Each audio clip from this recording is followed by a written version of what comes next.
ಹಣೆ ಮೇಲೆ ಕುಂಕುಮ ಹಚ್ಚುವವರು ಲಿಂಗಾಯತರಲ್ಲ, ವಿಭೂತಿ ಹಚ್ಚುವವರು ಮಾತ್ರ ಲಿಂಗಾಯತರು. ಶರಣ ಮೇಳ ಕಾರ್ಯಕ್ರಮದಲ್ಲಿ ಜೆಎಸ್ ಪಟೇಲ್ ಈ ಸ್ಟೇಟ್ಮೆಂಟ್ ಕೊಟ್ಟಿರೋದು. ವಿಜಯಪುರ ಮೂಲದ ಬಸವ ಧರ್ಮ ಚಿಂತಕ ಜೆಎಸ್ ಪಾಟೀಲ್ ಅವರು ಕೂಡಲ ಸಂಗಮದಲ್ಲಿ ನಡೀತಾ ಇರುವಂತಹ 39ನೇ ಶರಣ ಮೇಳ ಪರೋಕ್ಷವಾಗಿ ಕನ್ನೇರಿ ಶ್ರೀಗಳ ವಿರುದ್ಧ ಜೆಎಸ್ ಪಾಟೀಲ್ ಆಕ್ರೋಶವನ್ನು ವ್ಯಕ್ತಪಡಿಸಿದ್ದಾರೆ. ಗಣಪತಿ ಪೂಜೆ ಮಾಡಬಾರ್ದು ಅನ್ನೋದಕ್ಕೆ ನಮ್ಮ ಬಳಿ ವಚನಗಳಿವೆ. ನಮ್ಮ ವಚನದ ಪ್ರಕಾರ ಗಣಪತಿ ದೇವರು ಪೂಜೆಗಾರರಲ್ಲ. ಯಾರಾದರೂ ಕುಂಕುಮ ಹಚ್ಕೊಂಡು ಸ್ವಾಮಿ ನಿಮ್ಮ ಹಳ್ಳಿಗೆ ಬಂದರೆ ನಿಮ್ಮ ಕಾಲುಗಳಲ್ಲಿರೋದು ಕೈಯಲ್ಲಿ ತೆಗೆದುಕೊಳ್ಳಿ. ನಾವು ನಮ್ಮ ಧರ್ಮದ ಆಚರಣೆ ಮಾಡಬೇಕು. ಅದು ಬಿಟ್ಟು ಎಲ್ಲೋ ಹೋಗಿ ಪುಣ್ಯ ಸ್ನಾನ ಮಾಡೋದು, ದೇಗುಲದಲ್ಲಿ ದರ್ಶನಕ್ಕೆ ನಿಲ್ಲೋದು ಮಾಡಿದ್ರೆ ನಮ್ಮನ್ನು ಯಾರಾದರೂ ಹಿಂದೂಗಳು ಅಲ್ಲ ಅಂತಾರ? ಹಿಂದೂ ಆಚರಣೆ ಮಾಡಿದಾಗ ನಾವು ಲಿಂಗಾಯತರಾಗ್ತೇವೆ. ಶರಣ ಮೇಳದ ಮುಖ್ಯ ವೇದಿಕೆಯಲ್ಲಿ ಜೆಎಸ್ ಪಾಟೀಲ್ ಈ ಹೇಳಿಕೆ ಕೊಟ್ಟಿದ್ದಾರೆ. ನೋಡುವಡೆ ಸ್ವಪುತ್ರಿಪತಿ, ಮುನಿಗಣ ನೋಡುವಡೆ ಕುಲಹೀನರು, ವೀರಭದ್ರ ನೋಡುವಡೆ ಸಮಪ್ರಳಯ ಕೋಪಾಗ್ನಿ, ಗಣಪತಿ ನೋಡುವಡೆ ಗಜಾನನ, ಇವರೆಲ್ಲರೂ ಎಮ್ಮ ಪೂಜೆಗೆ ಬಾರರು. ಆಯ್ತಲ್ರಿ? ನಮ್ಮ ವಚನ ಸಂವಿಧಾನದ ಪ್ರಕಾರ ಇವರು ಯಾರು ನಮಗೆ ದೇವರಲ್ಲ, ಪೂಜೆಗೆ ಅರ್ಹರಲ್ಲ. ಹಾಗಾದರೆ ನಮ್ಮ ಮಠಾಧೀಶರು ನಮ್ಮ ಧರ್ಮವನ್ನು ಪ್ರಚಾರ ಮಾಡಬಾರ್ದ? ಯಾರಾದರೂ ಈ ರೀತಿಯ ಬಸವ ತತ್ವವನ್ನು ಹೇಳ್ಕೊಂಡು ಬಂದ್ರೆ ಅಂತಹ ಮಠಾಧೀಶರಿಗೆ ಹಳ್ಳಿಗಳಿಗೆ ಪ್ರವೇಶ ನೀಡಬೇಡ್ರಿ ಅಂತ ಯಾವನೋ ಒಬ್ಬ ಮಹಾಶಯ ಬಹಳ ದೊಡ್ಡದಾಗಿ ಮನೆ ಬಬಲೇಶ್ವರದಲ್ಲಿ ಭಾಷಣ ಮಾಡೋದು. ನಾನು ಹೇಳ್ತೇನೆ, ಯಾವ ವಚನ ಪರಂಪರೆಯ ಮಠ ಇದೆಯೋ, ಯಾವ ಶರಣ ಪಂಥ ಮಠಕ್ಕೆ ಆದ ಲುಚ್ಛಗಳು ಯಾರಾದರೂ ಕುಂಕುಮ ಹಚ್ಚಿಕೊಂಡು ಹಳ್ಳಿಗಳಿಗೆ ಬಂದ್ರೆ ನಿಮ್ಮ ಕಾಲಲ್ಲಿರೋದನ್ನ ಕೈಯಲ್ಲಿ ತಗೊಳ್ರಿ ಅಂತ ಹೇಳ್ತೀನಿ. ಈ ರೀತಿಯ ಜಾಗೃತಿ ಇವತ್ತು ಲಿಂಗಾಯತರಲ್ಲಿ ಆದ್ರೆ ಈ ವೈದಿಕ ಗುಲಾಮರು ಲಿಂಗಾಯತ ಧರ್ಮೀಯರ ಮೇಲೆ ಮಾಡುವ ಆಕ್ರಮಣವನ್ನ ತಮ್ಮ ತಾವೇ ನಿಲ್ಲಿಸ್ತಾರೆ. ನಾವು ಇವತ್ತು ಗಣಾಚಾರಿಗಳಾಗುವ ಅಗತ್ಯ ತುಂಬಾನೇ ಇದೆ ಅನ್ನುವಂತಹ ಮಾತನ್ನ ಹೇಳ್ತಾ, ನಮ್ಮ ತತ್ವಗಳನ್ನ ನಾವು ಆಚರಣೆಗೆ ತಂದಾಗ ಬೇರೆಯವರು ನೋಡಿದ ತಕ್ಷಣ ಹೇಳ್ಬೇಕು, ಇವರು ಹಿಂದೂಗಳ ಯಾವ ಆಚರಣೆನೂ ಮಾಡ್ತಿಲ್ಲ ಅಂದ್ರೆ ಇವರು ಹಿಂದೂಗಳಲ್ಲ. ನಾವು ನಮ್ಮ ಆಚರಣೆಗಳ ಕಲುಷಿತಗೊಳಿಸಿಕೊಂಡು ಅಶುದ್ಧಗೊಳಿಸ್ಕೊಂಡು ನಾವೇ ಇಷ್ಟು ದೊಡ್ಡದಾಗಿ ಕುಂಕುಮ ಹಚ್ಕೊಂಡು ಯಾವುದೋ ಹೊಲಸು ನೀರಲ್ಲಿ ಮೇಯೋಕ್ ಹೋಗೋದು, ಯಾವುದೋ ದೇವಸ್ಥಾನದಲ್ಲಿ ಕ್ಯೂವಲ್ಲಿ ನಿಲ್ಲೋದು ಅಂಗಿ ಕಳ್ಕೊಂಡು ನಾವೇ ಮಾಡಿದ್ರೆ ನಮ್ಮನ್ನು ಯಾರಾದರೂ ಹಿಂದೂಗಳಲ್ಲ ಅಂತ ಅನ್ನೋಕೆ ಸಾಧ್ಯ ಏನ್ರಿ? ಇಲ್ಲ. ಹಾಗಾಗಿ ನಮ್ಮ ಮಠಾಧೀಶರ ಮೇಲೂ ಜವಾಬ್ದಾರಿ ಇದೆ, ನಮ್ಮೆಲ್ಲರ ಮೇಲೂ ಜವಾಬ್ದಾರಿ ಇದೆ.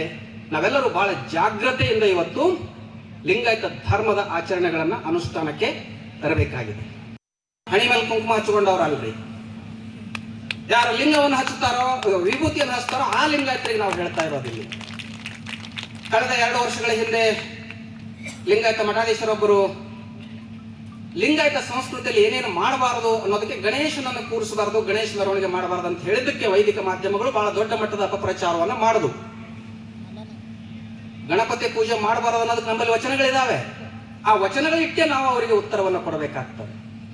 ಶಿವಯೋಗಿ ಸಿದ್ದರಾಮರು ಅವರ ಜಯಂತಿಯ ಕಾಲ ಇದು. ಅವ್ರು ಹೇಳ್ತಾರ, ಒಂದು ಕಡೆ ಇಂದ್ರ ನೋಡಿದಡೆ ಭಗದೇಹಿ, ಚಂದ್ರ ನೋಡುವಡೆ ಗುರುಪತ್ನಿ ಗಮನಿ, ಉಪೇಂದ್ರ ನೋಡುವಡೆ ಬಾರದ ಭವದಲ್ಲಿ ಬಂದ ಅವತಾರಿ, ಬ್ರಹ್ಮ ನೋಡುವಡೆ ಸ್ವಪುತ್ರಿಪತಿ. ಈ ಬಗ್ಗೆ ಮತ್ತಷ್ಟು ಮಾಹಿತಿ ನೀಡ್ತಾರೆ ನಮ್ಮ ಪ್ರತಿನಿಧಿ ಗುರು ಹಿರೇಮಠ. ಗುರು ಹಿರೇಮಠ, ಈ ಥರದ ಸ್ಟೇಟ್ಮೆಂಟ್ಗಳು, ಭಾಷಣಗಳು ಒಂದಷ್ಟು ಗೊಂದಲಕ್ಕೆ ಕಾರಣ ಆಗತ್ತೆ ಅಥವಾ ಇನ್ನೆಲ್ಲೋ ಯಾರನ್ನೋ ಇದು ಟ್ರಿಗರ್ ಮಾಡುತ್ತೆ. ಈಗ ಈ ವಿಚಾರ ಯಾವ ರೀತಿಯಾಗಿ ಚರ್ಚೆಗೆ ಗ್ರಾಸವಾಗ್ತಾ ಇದೆ? ಆ ನೀತಿ ಖಂಡಿತ. ಅಂದ್ರೆ ಕೂಡಲ ಸಂಗಮದಲ್ಲಿ ಏನು ಎಲ್ಲರನ್ನ ಒಗ್ಗೂಡಿಸ್ಕೊಂಡು ಹೋಗ್ಬೇಕು ಅನ್ನೋ ನಿಟ್ಟಿನಲ್ಲಿ ಸಾಕಷ್ಟು ಒಂದು ಚರ್ಚೆಗಳಾಗ್ತದೆ. ಆದ್ರೆ ಸರಿಸುಮಾರು ಈ ಹಿಂದೆ ನೋಡೋದು ಹಿಂದೂ ಮತ್ತು ಮುಸ್ಲಿಮರ ಭಾವೈಕ್ಯತೆಗೆ ಧಕ್ಕೆ ಆಗಬಾರ್ದು ಅನ್ನೋ ನಿಟ್ಟಿನಲ್ಲಿ ಸಾಕಷ್ಟು ಒಂದಿಷ್ಟು ವಿಚಾರಗಳನ್ನ ಮತ್ತು ಒಂದು ಸರ್ಕಾರವು ಈ ಸಂಬಂಧಪಟ್ಟಂತೆ ಯಾವುದೂ ಕೂಡ ಎಲ್ಲೂ ಕೂಡ ಮಾತನಾಡಬಾರ್ದು, ಅಂತವರ ಮೇಲೆ ಕಠಿಣ ಕಾನೂನು ರೀತಿ ಕ್ರಮ ತೆಗೆದುಕೊಳ್ಬೇಕು ಅನ್ನೋದು ಒಂದ್ ಕಡೆ. ಆದ್ರೆ ಇಲ್ಲಿ ವಿಭೂತಿ ಹಚ್ಚಿಕೊಂಡ್ರೆ ಮಾತ್ರ ಅವರು ಈ ಸಮಾಜಕ್ಕೆ ಸೇರ್ತಾರೆ ಅನ್ನುವಂಥದ್ದನ್ನ ಇಲ್ಲಿ, ಅದರಲ್ಲಿ ಕೂಡ ಕೂಡಲ ಸಂಗಮ ಅಂದ್ರೆ ಎಲ್ಲರನ್ನ ಭಾವೈಕ್ಯತೆ ಒಂದು ಸ್ಥಾನವಾಗಿರತಕ್ಕಂತ ಕೂಡಲ ಸಂಗಮದಲ್ಲಿ ಏನು ಬಸವ ಜಯಂತಿಯ ಒಂದು ಸಮ್ಮೇಳನ ಏನಿರುತ್ತೆ, ಆ ಸಮ್ಮೇಳನ ಕಾರ್ಯಕ್ರಮದಲ್ಲಿ ಈ ರೀತಿಯಾಗಿ ಒಂದು ಹೇಳಿಕೆಯನ್ನ ನೀಡಿದ್ದು ಎಷ್ಟರ ಮಟ್ಟಿಗೆ ಅಂದ್ರೆ, ಭಾರತದ ದೇಶದಲ್ಲಿ ಸಾಕಷ್ಟು ರೀತಿ ಎಲ್ಲಾ ಮಹಿಳೆಯರು ಒಂದು ಕುಂಕುಮವನ್ನ ಹಚ್ಕೊಳ್ತಾರೆ. ಆದ್ರೆ ಕುಂಕುಮ ಹಚ್ಕೊಳ್ಳೋದನ್ನೇ ಈ ರೀತಿಯಾಗಿ ಕುಂಕುಮ ಹಚ್ಕೊಂಡಿರೋರು ಯಾರು ಕೂಡ ಅಲ್ಲ ಅನ್ನುವಂತ ಹೇಳಿಕೆ ಏನಿದೆ, ಈ ಹೇಳಿಕೆಯಿಂದ ಸಾಕಷ್ಟು ಇವತ್ತು ಚರ್ಚೆಗೆ ಕೂಡ ಗ್ರಾಸವಾಗ್ತಿರುವಂತದ್ದು. ಅಲ್ಲಿ ಸಮ್ಮೇಳನ ಕಾರ್ಯಕ್ರಮದಲ್ಲಿ ಸಾಕಷ್ಟು ಭಕ್ತರು ಕೂಡ ಇರುವಂತದ್ದು. ಇಂಥದ್ರಲ್ಲಿ ಈ ವಿಷಯ ಅಲ್ಲಿ ಉಸ್ತುವಾರಿ ಸಚಿವರು ಕೂಡ ಇದ್ರು, ಅಲ್ಲಿ ಸಾಕಷ್ಟು ಶಾಸಕರಿದ್ರು ಮತ್ತು ಮಹಾರಾಷ್ಟ್ರ ಮೂಲದ ಮಾಜಿ ಸಿಎಂ ಅವರು ಕೂಡ ಇದ್ರು. ಇಂಥ ಸಂದರ್ಭದಲ್ಲಿ ಈ ಹೇಳಿಕೆ ಎಷ್ಟರ ಮಟ್ಟಿಗೆ ಸರಿ ಅನ್ನೋದು ಸಾಕಷ್ಟು ಒಂದು ಸಾಮಾಜಿಕವಾಗಿ ಮತ್ತು ಶೈಕ್ಷಣಿಕವಾಗಿ ಎಲ್ಲರೂ ಕೂಡ ಸಾಕಷ್ಟು ಚರ್ಚೆ ಆಗ್ತಿರುವಂತದ್ದು.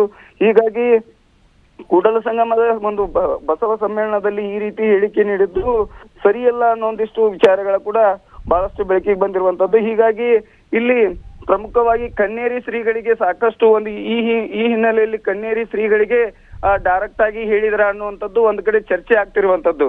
ಒಟ್ಟಾರೆಯಾಗಿ ಕೂಡಲ ಸಂಗಮ ಏನು ಸಮ್ಮೇಳನ ಏನಿದೆ, ಆ ಒಂದು ಸಮ್ಮೇಳನದಲ್ಲಿ ಶರಣ ಸಮ್ಮೇಳನದಲ್ಲಿ ಈ ರೀತಿ ಹೇಳಿಕೆ ಹೇಳುವುದು ಎಷ್ಟರ ಮಟ್ಟಿಗೆ ಸರಿ, ಮತ್ತು ಈ ಹಿಂದೆ ಸಾಕಷ್ಟು ರೀತಿ ಇದೇ ಒಂದು ವಿಚಾರ ಬಿಟ್ಕೊಂಡು ಕೂಡಲ ಏನು ವಿಜಯಪುರ ಆಗಿರ್ಬೋದು, ಬಾಗಲಕೋಟೆ ಆಗಿರ್ಬೋದು, ಒಂದು ಅವಹೇಳನಕಾರಿ ಕನ್ನೇರಿ ಶ್ರೀಗಳು ನೀಡಿದ್ರು ಅನ್ನುವಂಥದ್ದು ಒಂದು ಕಡೆ ಅವರನ್ನ ಬಾಗಲಕೋಟೆಗೆ ಮತ್ತು ಬಿಜಾಪುರಕ್ಕೆ ಬರಲಾರದ ರೀತಿಯಲ್ಲಿ ಒಂದಿಷ್ಟು ಕಟ್ಟುನಿಟ್ಟಿನ ಕ್ರಮವನ್ನ ತೆಗೆದುಕೊಂಡ್ರು. ಮತ್ತೆ ಒಂದು ಕೂಡಲ ಸಂಗಮದ ಒಂದು ಶರಣ ಮೇಳದಲ್ಲಿ ಈ ರೀತಿಯಾಗಿ ಹೇಳಿಕೆ ನೀಡುವುದು ಎಷ್ಟರ ಮಟ್ಟಿಗೆ ಸರಿ ಅನ್ನೋದು ಸಾಕಷ್ಟು ಚರ್ಚೆ ಆಗ್ತಿರುವಂತದ್ದು. ನೀತಿ.